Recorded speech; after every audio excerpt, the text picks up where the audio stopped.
The Atlanta Hawks may be positioning themselves to get completely out of the Trae Young business as they're prepared to hit the exit ramp and trade that talented star at the trade deadline. The Milwaukee Bucks have now declared that they will not be trading Giannis Antetokounmpo without an outright trade request that has to be loud from Giannis himself. And Anthony Davis seems like he is going to be on the move if there are any takers for him. We'll talk about all these trade rumors and more right after this.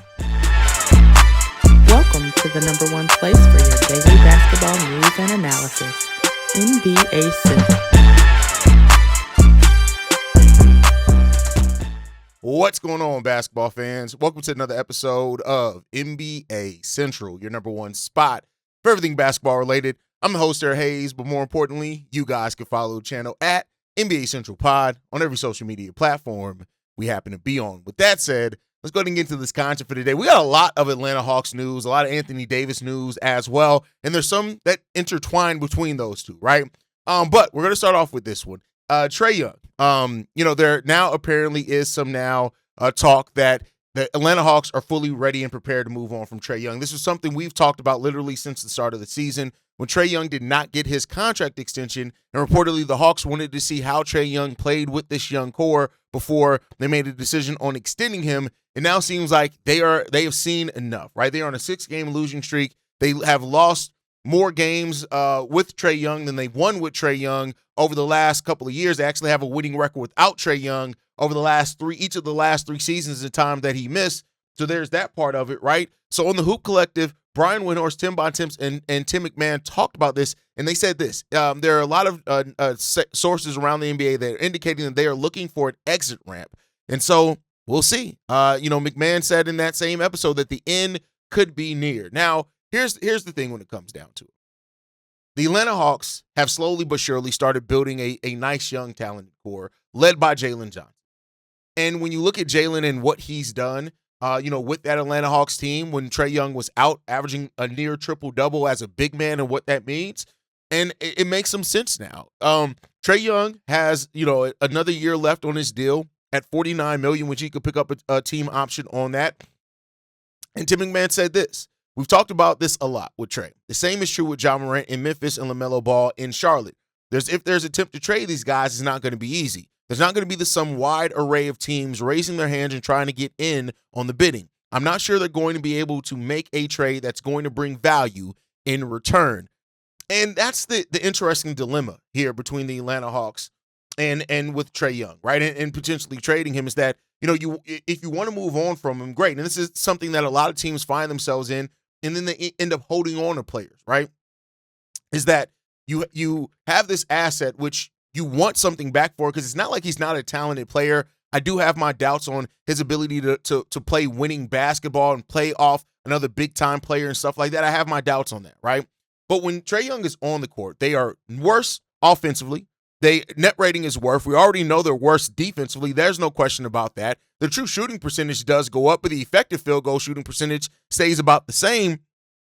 So all those things are there. Even the assist percentage is up only slightly when Trae Young's on the court. We know he's a talented passer when he's a willing passer. It comes down to, Trae Young is not an effective three-point shooter. He's not this hugely efficient three-point shooter, I should say. He has games of that, of course, and there are going to be some games where Trae Young scores 28 points off 16 shots, something crazy like that. But it's the in and out of it all that makes it get to this point with Trae Young to where you may think about moving him. So far this season, Trae Young has averaged 19.3 points, 8.9 assists on 41% shooting from the field, but 30.5% from three-point range in 10 games. And Atlanta right now is 15-18 with that. They're 10th in the Eastern Conference, and this is a team that had a winning record without Trae Young. So it all leads to this. The Atlanta Hawks have to ask themselves and make a tough decision in regards to Trae Young. Now, is that meaning that you move him off of him so you don't have to worry about him picking up that option, and you take whatever assets you can back and just wash your hands at this point in time, and anything that you get back is valid, with his trade market not being there? Or do you do what we've seen some other teams do? Negotiate a new long-term contract and then try to move him on that contract, but then at what detriment does that come to your team and this young core that you're building? These are all the questions that matter that you have to ask yourself with Trae.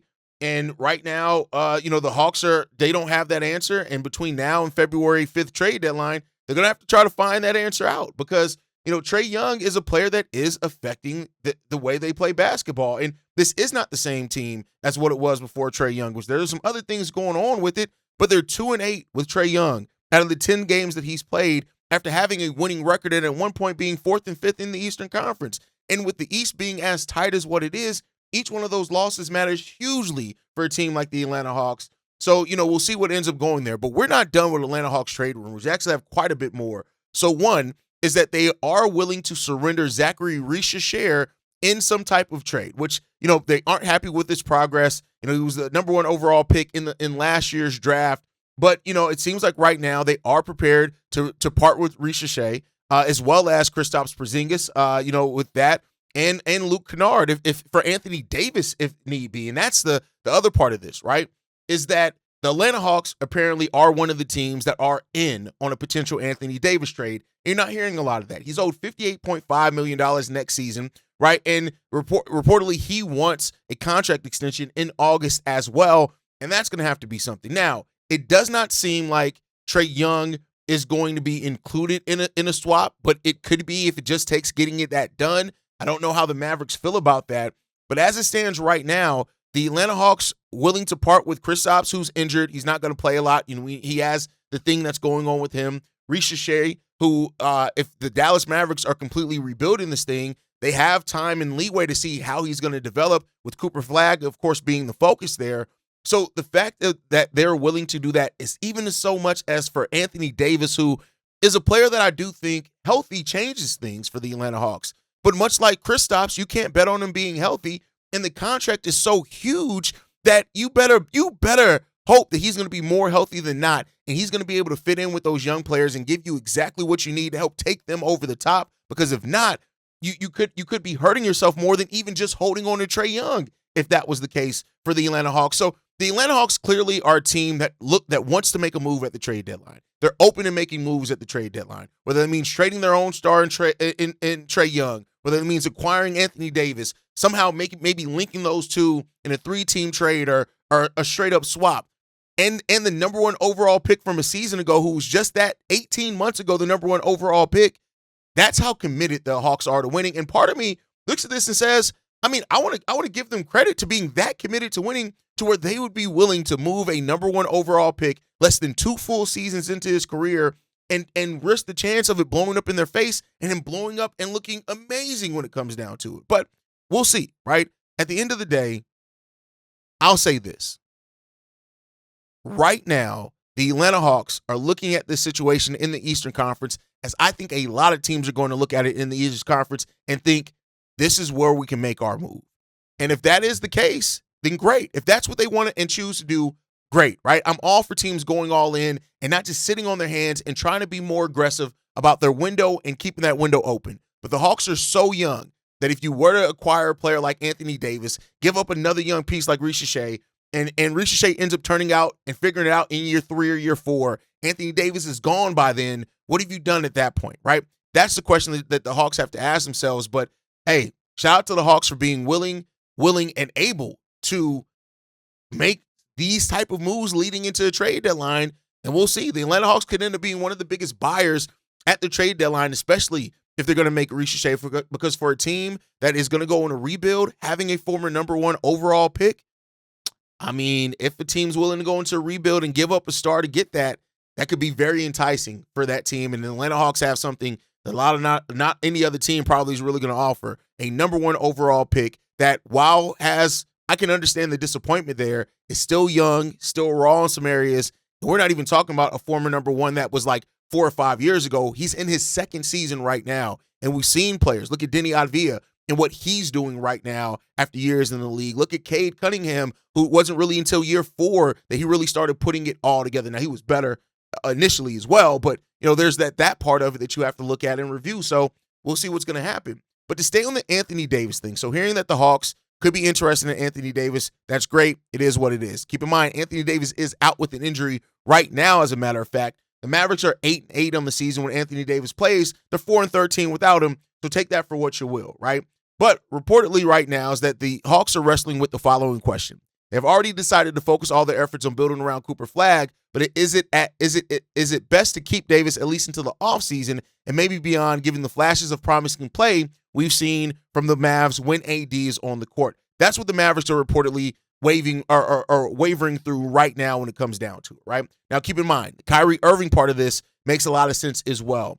They haven't played a lot together because of Anthony Davis and his abductor strain and stuff like that. But with that said, it's a question now on, is Kyrie going to be moved in this as well? Do you want to wait to see what Kyrie, Cooper, and AD look like when they're able to get more time together? What is all of that going to look like for this team? This is a Mavericks team that people thought you should go full rebuild anyway, blow it all up, build around Cooper, all those type of things.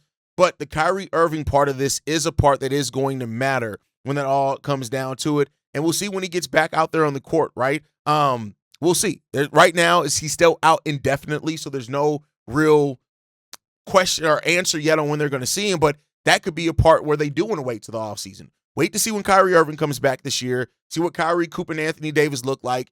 And then based off that, that's when you'll make your decision on what you're going to do going forward. But the Mavs could make the decision by the February 5th trade deadline and to see what that looks like. But we're not done with Anthony Davis yet. Reportedly, the Warriors, this one comes from the Steinline. Jake Fisher wrote this in this article, that the Warriors have always held a fondness for Anthony Davis, and we'll see. But I don't think that and Stein points this out, that there's not really a realistic path for the Golden State Warriors to try to acquire Anthony Davis unless it's willing to part with Jimmy Butler or Draymond Green to facilitate that and getting that done. I don't know if they're going to want to do that, right? But the Warriors seem like they are focused on moving Jonathan Kuminga. We all know that. I don't like that young piece could be another piece that the Mavericks are interested in. No bad long-term money there. He only has 1 year on a club, on a team option in next season. So you can take a look at him for the rest of the year. So there's another part in it that plays all into this as well. But it seems like there's going to be some willing and dealing here at the trade deadline, and it could involve Anthony Davis, Trae Young, and there could be some overlap in the 3-team potential trade to get all that done. We'll see what ends up working out there. But last topic before we get up out of here. Reportedly now, the Milwaukee Bucks will not move Giannis Antetokounmpo unless there is a quote-unquote forceful request from Giannis. This one comes from Shams Charania that said that, but he did say that if the Bucks continue to lose and Antetokounmpo want out, it will require a more forceful request from the 2-time MVP. That's it. Now, a lot's been made of Giannis after, the dunk on the Bulls at the end of the game when that game was decided. And then his comments afterwards saying, hey, listen, I'm trying to motivate people, light a fire. If I don't, half these players could be gone, stuff like that, right? But it seems like right now is that stuff's been being said, but it's not being loud. It's more innuendos at times. And Giannis doesn't want to be made the villain in all of this. And that could be what's kept him from outwardly requesting that forceful trade that the Milwaukee Bucks are wondering and waiting for. And I guess I understand in the sense of the Bucks, but I think also with this, the Bucks have one tradable first-round pick that's not a great asset. They don't have a roster full of a lot of great assets, and even reportedly with them wanting to be buyers, they've sniffed around Zach LaVine, Malik Monk, Jeremy Grant with the Portland Trail Blazers. We talked about those rumors. They've sniffed around those players to try to add to this team leading in or coming out of the trade deadline for the rest of the season. But the fact of the matter is they don't have a lot of latitude there.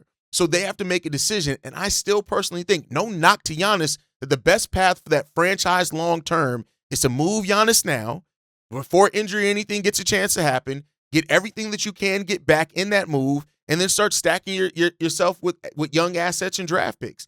Sell everything at that point in time. Every player with any type of remote trade value, sell that off between Bobby Portis and Miles Turner. And Ryan Rollins is probably the only one that I would keep, right? Other than that, I do think they should be in this position where they're looking to move everything. That's my personal opinion. They don't want to do that right now. They want Giannis to come out with a forceful trade request to push for that happening. And I guess for a franchise that has to draft their stars to really get one, because they're not going to get one in free agency, they don't have the trade assets to really get one. I guess I understand that as well, but decisions have to be made, and the clock is ticking. And as we've seen around the NBA, the longer you hold on to them, it doesn't the value doesn't it depreciates, right? It doesn't always increase. And that's where the Milwaukee Bucks are going to have to try to find their next path forward as well. But that's my time for today, y'all. I appreciate you guys, man. This trade deadline stuff is just really getting started. It's not nearly over with yet. Trae Young, Giannis Antetokounmpo, Anthony Davis, all major players that could be moved at this trade deadline, and we'll see where things set after February 5th. It's going to be fun to talk about. Drop your thoughts down in the comments. Hit that like button if you enjoyed today's episode as well. Make sure you guys are subscribed and follow us at NBA Central Pod. If you send us any feedback, questions, comments, concerns, NBA Central Show at gmail.com. And then lastly, if you want to leave a text message and our voicemail for the mailbag, the number to do so, 773-270-2799. We are the number one spot for everything Chicago, for everything NBA and basketball related. And I'll catch you guys the next time I feel like making a video. Probably tomorrow. Peace, y'all. This has been a presentation of the Breaks Media.